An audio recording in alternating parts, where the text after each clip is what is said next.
To catch up with the people at Calshot, who are one of a network of 54 lookouts around the UK coast. I bumped into the guys at the Hengistbury Head lookout not so many weeks ago. The Calshot team have been recently recognised by the Queen, and we've got a report on that coming up in just a moment. BBC Radio Solent. So the Coast Watch volunteers make such a lot of difference, not just along our coast, but around the country. And one of the many places they do just that is Calshot Spit. It's the home to a band of volunteers who keep an eye on what's happening in the water. And as I said a few moments ago, part of a network of 54 lookouts around the UK. The Calshot team have been recently recognised by Her Majesty the Queen, and BBC Radio Solent's Neil Sackley has been to meet them at the Tower for an edition of the H2O podcast. Have a listen. Here are the steps. Yeah, there's only one way to the lookout. The important thing here is that always keep one flight of stairs between you, because if one of us falls down and takes out the other, that's disappointing, 10 ladders, and over 100 feet later, and as we get to the top of this set of ladders,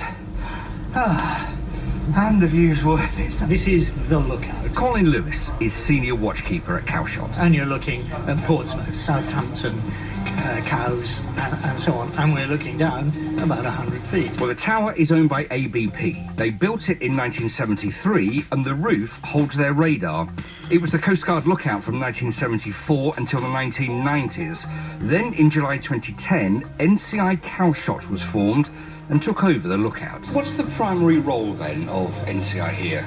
It's really looking for those vulnerables. It's the kayakers, it's the windsurfers, it's the kite surfers, it's the one man in a boat syndrome, and that's really what we're looking at. The team of 95 volunteers can see up to 11 nautical miles on a good day. One of them is former police officer Biz Dorsey-Pegg. 4 hours. That seems like an awfully long time just to be looking out the window. No, there's always something going on. That's the beauty about this particular station, is the fact that there's always something going on any time of the year, whether it's commercial ships coming in or even people walking their dogs on the beach, pleasure craft, kayakers.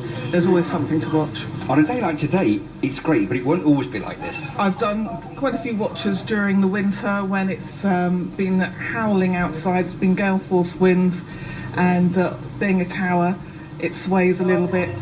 Do you have a typical volunteer? Not really, no. But the team at Calshot have just been honoured with the Queen's Award for Voluntary Service. So what does it mean to have this award? I suppose it's recognition of all the work that our 90-odd watchkeepers do in climbing up this tower, in, first of all, doing the training, doing the commitment to at least 2 or 3 watches a month. Some of them do many more than that, but it's that commitment that's appreciated and shown publicly by the Queen's Award. People can come, knock on the door and say, I think I'd like to do this. We talk to them, and very quickly you see if they really want to. The major thing is, can they get up the tower? Well, the tower is manned 364 days a year, and they're always looking for volunteers. But if the 10 ladders is impossible, there is a satellite lookout at Leap, or their stations right along the south coast. Certainly are. So the Coast Watch volunteers do a terrific amount of work for people out at sea and swimmers and so on. And you'll be able to hear a full chat with the volunteers on a special edition of the free H2O podcast, which will be available soon. Subscribe at BBC Sounds to make sure you never miss an